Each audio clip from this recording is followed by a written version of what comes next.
ओ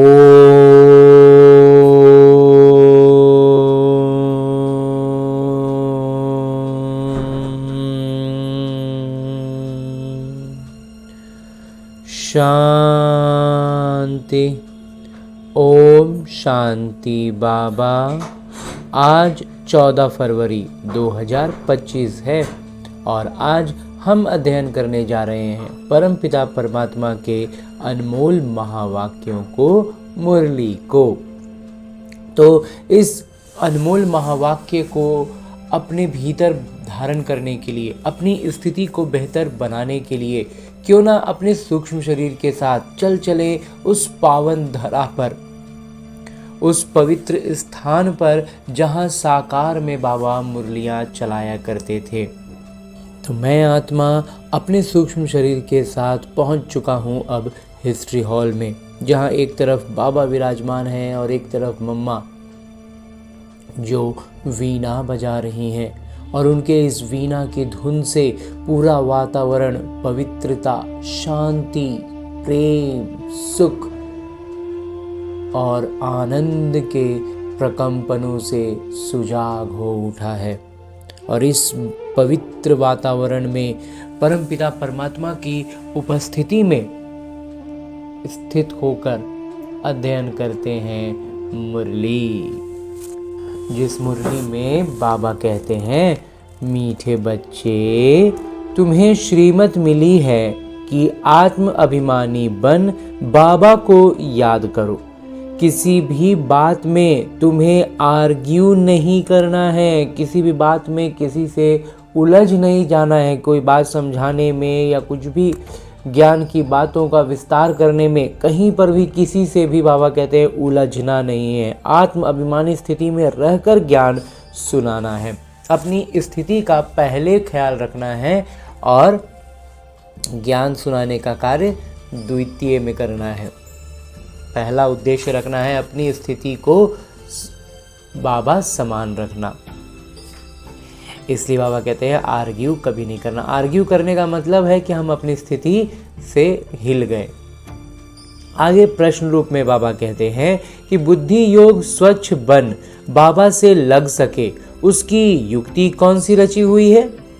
उत्तर बतलाते हैं मेरे बाबा, 7 दिन की भट्टी। कोई भी नया आता है तो उसे 7 दिन के लिए भट्टी में बिठाओ, जिससे बुद्धि का कीचड़ा निकले और गुप्त पिता, गुप्त पढ़ाई और गुप्त वर्षे को पहचान सकें। अगर ऐसे ही बैठ गए तो मूंझ जाएंगे, समझेंगे कुछ नहीं। अगर डायरेक्ट लाके बैठा दिया जाए तो मुरली की जो बातें आती हैं वो बातें अंदर जाएंगी ही नहीं, मूंझने लग जाएंगे, समझेंगे नहीं। गीत है जाग सजनिया जाग। ओम शांति। बच्चों को ज्ञानी तू आत्मा बनाने के लिए ऐसे ऐसे जो गीत हैं वो सुनाकर फिर उसका अर्थ करना चाहिए, तो वाणी खुलेगी। मालूम पड़ेगा कि कहाँ तक सृष्टि के आदि मध्य अंत का ज्ञान बुद्धि में है। तुम बच्चों की बुद्धि में तो ऊपर से लेकर मूल वतन, सूक्ष्म वतन, स्थूल वतन के आदि मध्य अंत का सारा राज जैसे कि चमकता है। इतना स्पष्ट है कि चमक रहा है सारा ज्ञान। बाबा के पास भी ये ज्ञान है जो तुमको सुनाते हैं। ये है बिल्कुल नया ज्ञान। भल शास्त्र आदि में नाम है, परंतु वो नाम लेने से अटक पड़ेंगे, डिबेट करने लग पड़ेंगे, बहस होने लग जाएगी। यहाँ तो बिल्कुल सरल रीति समझाते हैं। भगवान वाच मुझे याद करो, मैं ही पतित पावन हूँ। कभी भी श्री कृष्ण को व ब्रह्मा विष्णु शंकर आदि को पतित पावन नहीं कहेंगे। सूक्ष्म वतन वासियों को भी तुम पतित पावन नहीं कहते हो, तो स्थूल वतन के मनुष्य पतित पावन कैसे हो सकते हैं? जब सूक्ष्म वतन वाले पतित पावन नहीं हैं तो स्थूल वतन वाला कहाँ से होगा? ये ज्ञान भी तुम्हारी बुद्धि में ही है। शास्त्रों के बारे में ज़्यादा आर्ग्यू करना अच्छा नहीं है। शास्त्रों में जहाँ ज़्यादा उतरने लगेंगे तो उलझन होगी ही और फिर उसमें बहस होने लग जाएगी। बाबा कहते हैं बहुत वाद विवाद हो जाता है, एक दूसरे को लाठियां भी मारने लग पड़ते हैं। तुमको तो बहुत सहज समझाया जाता है। बाबा कहते हैं कि हमें क्या करना है, एकदम सहज रीति समझाना है। बात समझनी है तो समझिए, नहीं समझनी है तो हम बहस नहीं करेंगे। शास्त्रों की बातों में टू मच नहीं जाना, बहुत भीतर तक नहीं जाना है। ज़्यादा अंदर जाने लगेंगे, उलझने बहुत हैं। जो अभी नहीं उसमें से निकल पाए हैं वो उसी में उलझे रहेंगे, लेकिन उससे निकलने का प्रयास नहीं कर पाते हैं। तो उन्हें ऐसी युक्ति से समझाना है कि वो वहाँ से सीधे बाहर आ जाएं, उसमें जाकर हमें उलझना नहीं है। मूल बात है ही आत्म अभिमानी बनने की। बाबा कहते हैं सबसे मूल बात जो क्या है, हमें आत्म अभिमानी स्थिति में रहना है। ये सबसे पहली सेवा होगी। हमारा चेहरा, हमारा चलन, हमारा स्थिति सेवा करेगा। अपने को आत्मा समझना है और बाबा को याद करना है। ये श्रीमत है मुख्य, बाकी है डिटेल। बीज कितना छोटा है, बाकी वृक्ष का विस्तार है। जैसे बीज में सारा ज्ञान समाया हुआ है, वैसे ये सारा ज्ञान भी बीज में समाया हुआ है। तुम्हारी बुद्धि में बीज और वृक्ष आ गया, हमारी बुद्धि में बीज भी है, परमपिता परमात्मा, और पूरा सृष्टि चक्र का ज्ञान भी है। तो जिस प्रकार तुम जानते हो और कोई समझ ना सके, जो बच्चे ब्राह्मण बच्चों में जो स्पष्टता रहेगी उसमें भी बाबा नंबरवार कह देते हैं, तो जो अज्ञानी है उनको तो बिल्कुल समझ में नहीं आएगी ना एक झटके में कोई भी बड़ी बात। तो वृक्ष की आयु ही लंबी लिख दी है। इसकी जो पूरा वृक्ष है, झाड़ है, इसका ही आयु बहुत लंबा, लाखों वर्ष का कह दिया है। बाबा बैठ बीज और वृक्ष व नाटक चक्र का, सृष्टि चक्र का राज समझाते हैं। तुम हो स्वदर्शन चक्रधारी। कोई नया आए, बाबा महिमा करें कि स्वदर्शन चक्रधारी बच्चों, तो कोई समझ ना सके। बाबा मुरली में तो अपने बच्चों को कह रहे हैं, तो वहाँ कहते हैं कि स्वदर्शन चक्रधारी बच्चों, तो जो कोई नया रहेगा वो तो पूरा उलझ जाएगा, ये हमको स्वदर्शन चक्रधारी क्यों कह रहे हैं। तो वो तो अपने को बच्चा ही नहीं समझते हैं, तो वो तो अभी ज्ञान नहीं समझे, बाबा को परिचय नहीं मिला है, तो वो थोड़ी ना खुद को समझेंगे कि मैं आत्मा हूँ और मेरे पिता हमसे बात कर रहे हैं। ये बाबा भी गुप्त है तो ज्ञान भी गुप्त है, वर्षा भी गुप्त है। नया कोई भी सुनकर मूंझ पड़ेंगे, इसलिए 7 दिन की भट्टी में बिठाया जाता है। इसलिए बाबा कहते हैं पहले 7 दिन उसको थोड़ा थोड़ा ज्ञान भी मिलता जाता है, और 7 दिन तक उसमें उत्सुकता कितनी है, वो समझना कितना चाह रहा है, उसमें पुरानी बातें कितना वो अपने से उभर के बाहर आ पा रहा है, ये सब बातों का पता चल जाता है। जो नहीं आ पाया वो चला गया, और जो आ पाया वो फिर उसको बातें समझ में आएंगी। तो ये जो 7 रोज भागवत व रामायण आदि रखते हैं, वास्तव में ये इस समय 7 दिन के लिए भट्टी में रखा जाता है। तो बुद्धि में जो भी सारा कीचड़ा है वो निकल आए और बाबा से बुद्धि योग लग जाए। तो बाबा कहते हैं जो भक्ति मार्ग में ये जो परंपरा चली आती है कि रामायण पाठ हो, भगवत गीता का पाठ हो, 8 दिन का 7 दिन का कार्यक्रम रखा जाता है। तो वो क्यों होता है, क्योंकि बाबा कहते हैं अभी जो नए बच्चे आते हैं उनको 7 दिन के लिए भट्टी में रखा जाता है, इसलिए वो परंपरा वहाँ गई। तो यहाँ सब हैं रोगी। सतयुग में ये रोग होते नहीं, ये आधा कल्प का रोग है। 5 विकारों का रोग बड़ा भारी है। वहाँ तो देही अभिमानी रहते हैं, यानी आत्माभिमानी स्थिति में रहेंगे। वहाँ जानते हो हम आत्मा एक शरीर छोड़ दूसरा लेती हैं, पहले से साक्षात्कार हो जाता है, अकाले मृत्यु कभी होता नहीं। तुमको काल पर जीत पहनाई जाती है, काल पर जीत पहना देते हैं बाबा हमें। काल काल महाकाल कहते हैं। महाकाल का भी मंदिर होता है, सिख लोगों का फिर अकाल तख्त है। तो वास्तव में अकाल तख्त ये भ्रिकुटी है, जहाँ आत्मा विराजमान होती है। सभी आत्माएं इस अकाल तख्त पर बैठी हैं। ये बाबा बैठ समझाते हैं। बाबा को अपना तख्त तो है नहीं, वो आकर इनका ये तख्त लेते हैं। इस तख्त पर बैठकर तुम बच्चों को तौसी तख्त नशीन बनाते हैं। तुम जानते हो वो तौसी तख्त कैसा होगा, जिस पर लक्ष्मी नारायण विराजमान होते होंगे। तौसी तख्त तो गाया हुआ है ना। विचार करना है, उनको भोलानाथ भगवान क्यों कहा जाता है। भोलानाथ भगवान कहने से बुद्धि ऊपर चली जाती है। साधु संत आदि अंगुली से इशारा भी ऐसे ही देते हैं ना कि उनको याद करो। तो यथार्थ रीति तो कोई जान नहीं सकते। अभी पतित पावन बाबा सम्मुख में आकर कहते हैं मुझे याद करो तो तुम्हारे विकर्म विनाश हो जाएं। गारंटी है, आज बाबा कहते हैं अगर मुझे याद करोगे यथार्थ रीति तो तुम्हारे विकर्म विनाश होंगे, इस बात की गारंटी है। गीता में भी लिखा हुआ है, परंतु तुम गीता का एक मिसाल निकालेंगे तो वो 10 निकालेंगे, इसलिए दरकार नहीं है। इसलिए बाबा कहते हैं गीता में लिखा हुआ है ना, इस तरह की हमें चर्चा करनी ही नहीं है। हम एक बताएंगे वो 10 पकड़ के निकाल लेंगे और फिर उसमें आर्ग्यूमेंट होगा।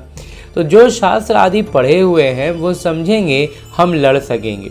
उनको दिमाग में रहेगा कि हम इतना शास्त्र पढ़े हुए हैं ना कि हम तर्क कर लेंगे।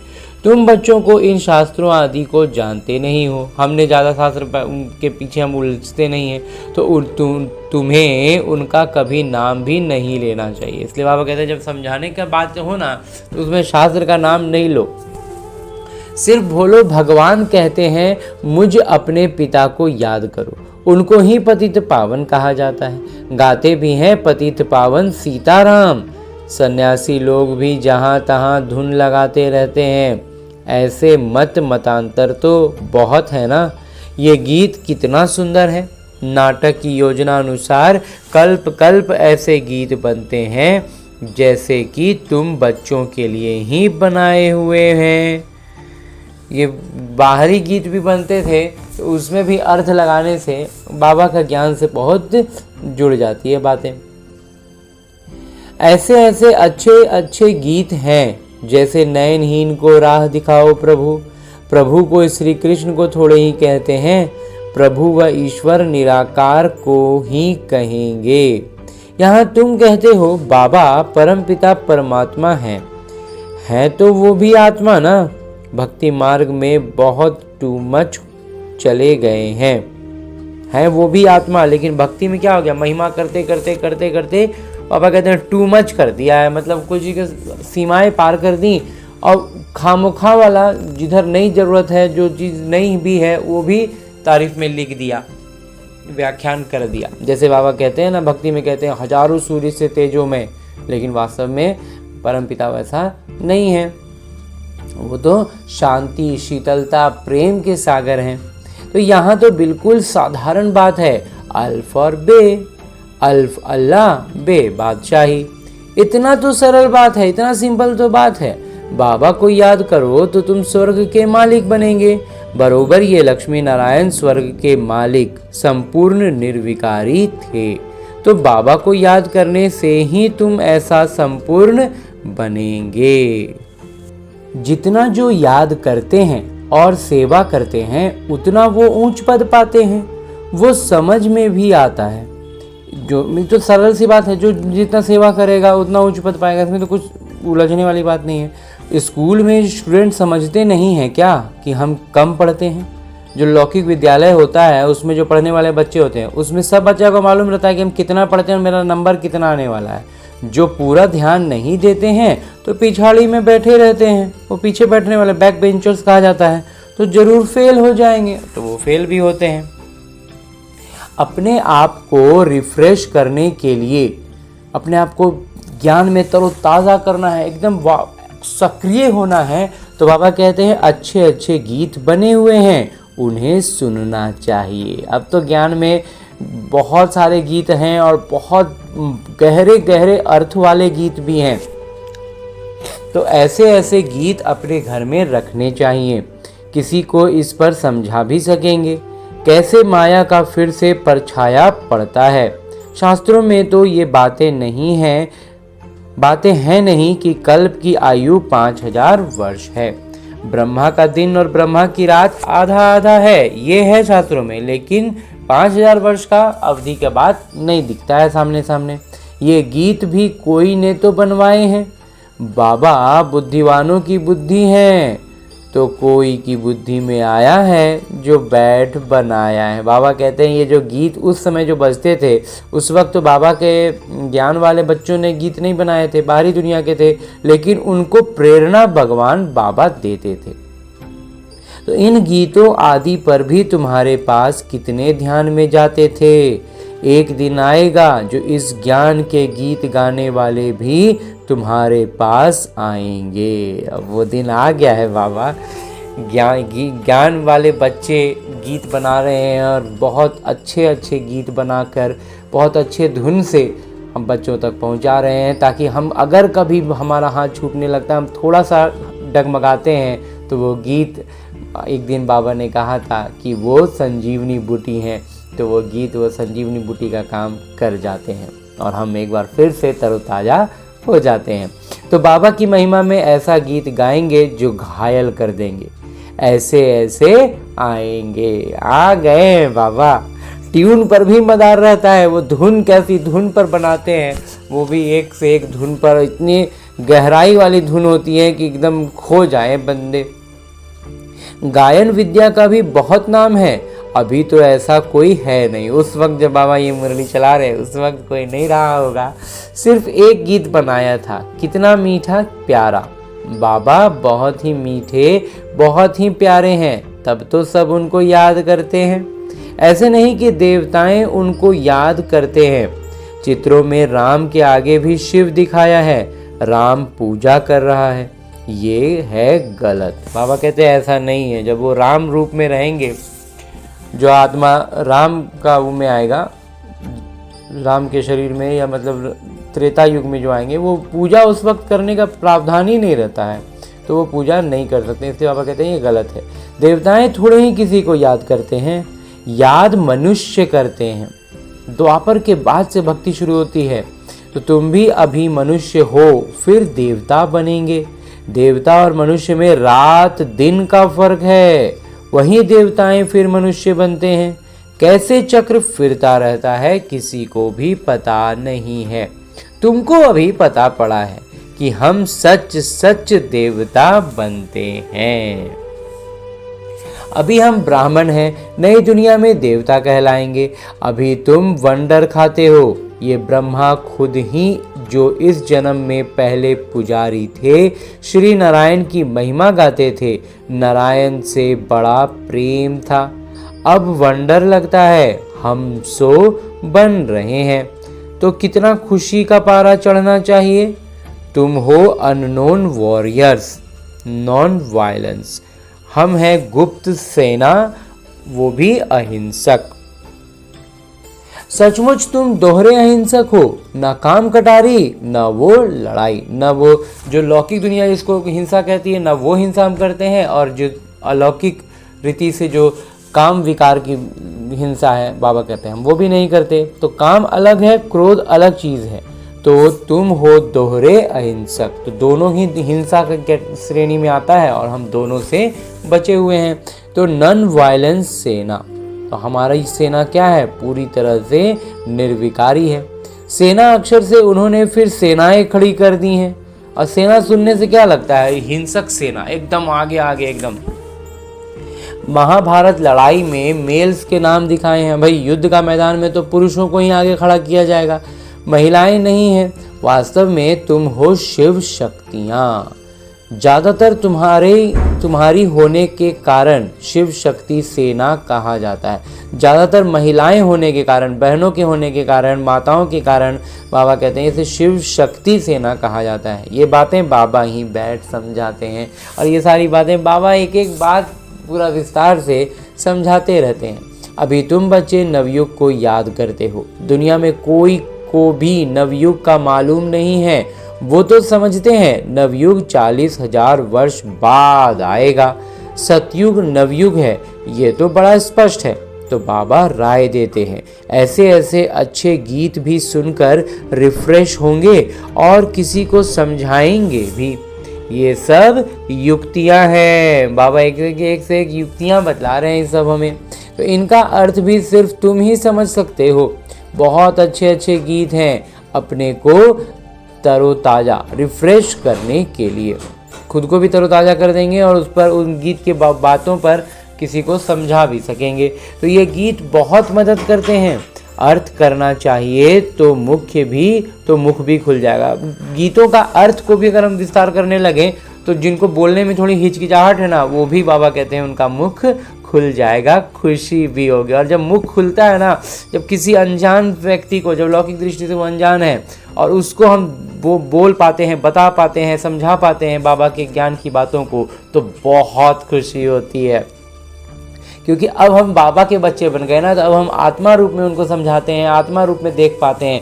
पहले तो लौकिक रीति से तो हम एक व्यक्ति हैं और वो दूसरा अनजान व्यक्ति है, इस तरह से बहुत हिचक होती थी। तो बाकी जो ज़्यादा धारणा नहीं कर सकते हैं, उनके लिए बाबा कहते हैं घर बैठे बाबा को याद करते रहो। गृहस्थ व्यवहार में रहते सिर्फ ये मंत्र याद रखो, बाबा को याद करो और पवित्र बनो। अगर बाबा कहते हैं कि बहुत ज़्यादा वो नहीं कर पा रहे हैं, धारणा नहीं कर पा रहे हैं, तो ज़्यादा कुछ नहीं करना है, पवित्र बने रहना है, बाबा को याद करते रहना है। पहले पुरुष लोग पत्नी को कहते थे भगवान को तो घर में भी याद कर सकते हैं, फिर मंदिरों आदि में भटकने की क्या दरकार है। हम तुमको घर में मूर्ति दे देते हैं, यहाँ बैठ याद करो, धक्का खाने क्यों जाती हो। ऐसे बहुत पुरुष लोग स्त्रियों को जाने नहीं देते थे। चीज तो एक ही है, पूजा करना है और याद करना है। जब एक बार देख लिया फिर तो ऐसे भी याद कर सकते हैं। श्री कृष्ण का चित्र तो कॉमन है, मोर मुकुटधारी। श्री कृष्ण का तस्वीर तो कहीं भी मिल जाएगा, मोर मुकुट वाले हैं। तो तुम बच्चों ने साक्षात्कार किया है, कैसे वहां जन्म होता है वो भी साक्षात्कार किया है, परंतु क्या तुम उसका फोटो निकाल सकते हो। एक्यूरेट कोई निकाल ना सके। साक्षात्कार जिन्होंने किया है ना, वो भी जैसा वहाँ जो अलौकिकता, जो दिव्यता होगी, वो यहाँ आ ही नहीं सकता। वो चीज़ मतलब प्रिंटिंग में वो चीज़ आएगा ही नहीं, वो चीज़ झलक ही नहीं पाएगी। दिव्य दृष्टि से सिर्फ देख ही सकते हो, बना नहीं सकते। हाँ, देखकर वर्णन कर सकते हो, बाकी वो पेंट आदि नहीं कर सकते। वो प्रिंट में नहीं आ सकता, चित्र नहीं बन सकता, पेंट नहीं हो सकता, प्रिंट नहीं हो सकता। बस वर्णन हम कर सकते हैं कि बहुत अच्छा था, ये था, जो भी जिन्होंने साक्षात्कार किया हो।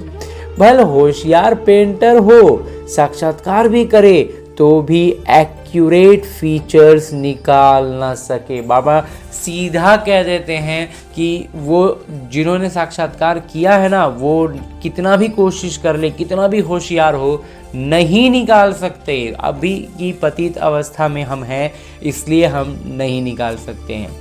तो बाबा ने समझाया कोई से आर्ग्यू ज़्यादा नहीं करना। इसलिए बाबा कहते हैं, इसलिए बहुत ज़्यादा किसी से बहस में नहीं पड़ जाना है। अब बस जब बहस वाली सिचुएशन आने लगी, ऐसा लगने लगी कि कोई ज़्यादा बहस वाली बात आगे बढ़ने लग जा रही है, वो एक ही बात को पकड़ रहे हैं, या कोई भी कुछ बात ऐसी हो जा रही है, खास करके बड़ी बड़ी गहराइयों में उतर रहे हैं, तो बाबा कहते हैं हमें अपनी आत्मिक स्थिति का पूरा पहले ख्याल रखना है कि हम एकदम अचल अडोल शांत अवस्था में मुस्कुराते हुए रह जाएं। वो हमारी वो अवस्था ही उस वक्त सेवा कर देगी।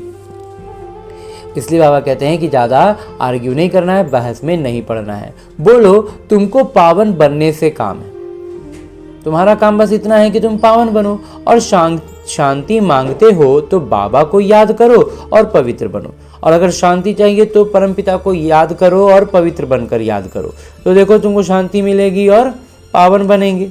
पवित्र आत्मा यहाँ रह ना सके, और जब पूरी तरह से पवित्र हो जाएंगे, अपना विकर्म विनाश हो जाएंगे, तो फिर यहाँ रह भी नहीं सकेंगे, वो चली जाएगी वापस। आत्माओं को पावन बनाने की शक्ति एक बाबा में है, और कोई पावन बना नहीं सकता। तुम बच्चे जानते हो ये सारी अवस्था है, इस पर नाटक होता है। ये सारी अवस्थाओं की बात है, और इस पर बाबा कहते हैं सारा नाटक बना हुआ है। इस समय सारी स्टेज पर रावण का राज, अभी जो रंगमंच, ये जो सृष्टि चक्र का ये जो अभी समय चल रहा है, इसमें सब तरफ रावण का राज्य है। सारे समुद्र पर सृष्टि खड़ी है, ये बेहद का टापू है। और इसमें जब बाबा के बच्चे बन गए, वो बेहद की टापू पर आ गए हैं, तो वो है हद के, ये है बेहद की बात, जिस पर आधा कल्प दैवी राज्य, आधा कल्प आसुरी राज्य होता है। यूं खंड तो अलग अलग हैं, परंतु ये है सारी बेहद की बात। तुम जानते हो हम गंगा जमुना नदी के मीठे पानी के कंठे पर ही होंगे। समुद्र आदि पर जाने की दरकार नहीं रहती। ये जो द्वारिका कहते हैं वो कोई समुद्र के बीच होती नहीं। द्वारिका कोई दूसरी चीज नहीं है। तुम बच्चों ने सब साक्षात्कार किए हैं। शुरू में ये संदेशी और गुलजार बहुत साक्षात्कार करती थी। इन्होंने बड़े किरदार निभाए हैं क्योंकि भट्टी में बच्चों को बहलाना था। तो साक्षात्कार से बहुत बहुत बहले हैं। साक्षात्कार हो जाता है तो कितना मन बहल जाएगा। तो बाबा बहला देते थे। बाबा कहते हैं फिर पिछाड़ी में बहुत बहलेंगे, फिर अंत समय में बाबा बहुतों को बहला देंगे साक्षात्कार कह कर। वो किरदार फिर और हैं। इस बार जो साक्षात्कार का किरदार चलाएंगे वो कुछ और होंगे। गीत भी है ना, हमने जो देखा सो तुमने नहीं देखा। एक गीत है, हमने जो देखा सो तुमने नहीं देखा। तो तुम जल्दी जल्दी साक्षात्कार करते रहेंगे और जब समय नज़दीक आने लगेगा ना तो बाबा कहते हैं साक्षात्कार भी जल्दी जल्दी होगा। जैसे इम्तिहान के दिन नज़दीक होते हैं तो मालूम पड़ जाता है कि हम कितने मार्क से पास होंगे। तुम्हारी भी ये पढ़ाई है। अभी तुम जैसे ज्ञानवान हो बैठे हो। सभी फूल तो नहीं होते हैं ना, सबके सब तो फूल पूरा बने नहीं है, खिले नहीं है पूरा फूल, बने भी अगर हैं तो स्कूल में हमेशा नंबरवार होते हैं। ये भी ज्ञान है। मूल वतन, सूक्ष्म वतन, तीनों लोकों का तुमको ज्ञान है। इस सृष्टि के चक्र को तुम जानते हो, ये फिरता रहता है। बाबा कहते हैं तुमको जो ज्ञान दी है ये और कोई समझा ना सके। तुम्हारे पर है बेहद की दशा। कोई पर बृहस्पति की दशा, कोई पर राहु की दशा होती है तो जाकर चंडाल आदि बनेंगे। किसी पर कौन सी दशा, किसी पर कौन सी, तो गुरु बृहस्पति की दशा हुई तो हमें ज्ञान मिला, लेकिन उसके बाद अगर राहु की दशा आ गई तो हम वहाँ से भाग जाएंगे। तो भागेंगे तो कहाँ बनेंगे? बाबा कहते हैं चंडाल बन जाएंगे। ये है बेहद की दशा। वो होती है हद की दशा। बेहद के पिता बेहद की बातें सुनाते हैं, बेहद के का वर्षा देते हैं। तुम बच्चों को कितनी न खुशी होनी चाहिए, कितना ज़्यादा खुशी होना चाहिए हमें इस बात का। तुमने अनेक बार बादशाही ली है और गवाई है, ये तो बिल्कुल पक्की बात है। Nothing new. तब तुम सदैव हर्षित रह सकेंगे, नहीं तो माया घुटका खिलाती है। तो तुम सभी आशिक हो एक माशूक के। सब आशिक उस एक माशूक को ही याद करते हैं। वो आकर सभी को सुख देते हैं। आधा कल्प उनको याद किया है, अब वो मिले हैं तो कितनी खुशी होनी चाहिए। इतना समय से भगवान को याद कर रहे थे, भटक रहे थे, अब वो मिले हैं। तो बाबा कहते हैं खुशी कितना होना चाहिए। जब किसी को बहुत ढूंढ रहे हैं और वो मिल जाए तो खुशी का पारा कहाँ चढ़ जाएगा। अच्छा, मीठे मीठे सिकिलते बच्चों प्रति माता पिता बाबा का याद प्यार और आशीर्वाद। रूहानी बाबा की रूहानी बच्चों को नमस्ते। हम रूहानी बच्चों की ओर से रूहानी माता पिता को याद प्यार और प्रणाम। धन्यवाद बाबा, धन्यवाद। मुरली के लिए भी धन्यवाद और इस अनूठे अलौकिक ब्राह्मण जीवन के लिए भी बहुत बहुत बहुत धन्यवाद बाबा, बहुत धन्यवाद। आगे आज की मुरली से लिए गए वो प्रमुख बिंदु हैं जिन्हें हमें अपने ब्राह्मण जीवन में धारण करने हैं। और ब्राह्मण सो फरिश्ता और फरिश्ता सो देवता बनना है। तो उसके लिए जो सबसे पहली बिंदु है वो है सदैव हर्षित रहने के लिए नथिंग न्यू का पाठ पक्का करना है। बेहद के पिता हमें बेहद की बादशाही दे रहे हैं, इस खुशी में रहना है। हाँ जी बाबा, बेहद के पिता बेहद की बादशाही दे रहे हैं तो खुशी तो रहेगी ही ना।